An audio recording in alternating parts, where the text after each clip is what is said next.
G'day, welcome to Todd's Kitchen. Everyone loves jam. There are so many different types out there, but unfortunately most of them are just full of sugar. Well, today's an exception because I'm going to show you an incredibly healthy version. So join me today as I make my version of blueberry jam.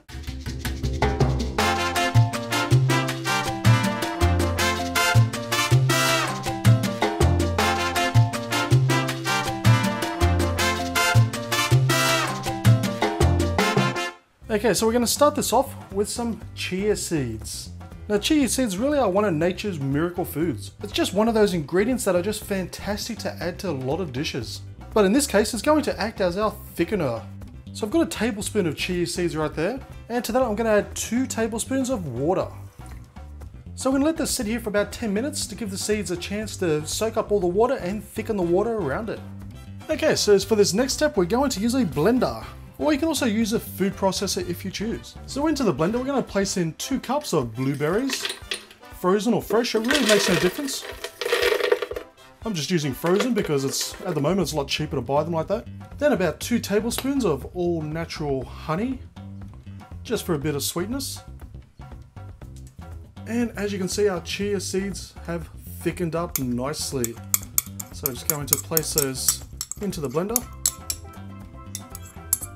Okay, so we're going to blend these in a blender until we get to a nice puree. Okay, so for this final step, we're going to use a preserving jar. Now, they're just normal jars. They're very, very cheap to buy, and you can reuse them as many times as you like. Just make sure you sanitize them properly in some boiling water. So all we have to do now is just pour our mixture into our jar. And there we have it. Now that was incredibly simple and easy to make, and you will not find a healthier jam. There is no sugar in this whatsoever, and there's also nothing artificial. So we have pure blueberries, frozen or fresh, there is no difference. The only difference is one's been snapped frozen, but they still contain all the nutrients. And we've added some natural honey, and those chia seeds really do make this healthy and a nice thick jam. But let's see what it tastes like.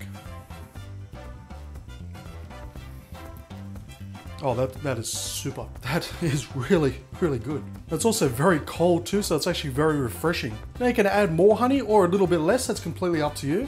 But with the ingredients I have listed down below, it should be a perfect combination. But the main thing about this healthy blueberry jam is it tastes simply delish. Now just make sure you keep it in a sealed container, as I said, preferably in a jar, and it will last in the fridge for a couple of weeks. So thank you for watching this episode of Todd's Kitchen. As always, a list of ingredients are down below, as well as links to my Facebook, Twitter and Home Handy Hints channel, where I put out 3 new Home Handy Hints videos every single week. And until then, please give this video a massive thumbs up, leave a comment and subscribe, and I'll see you next time for another delicious recipe.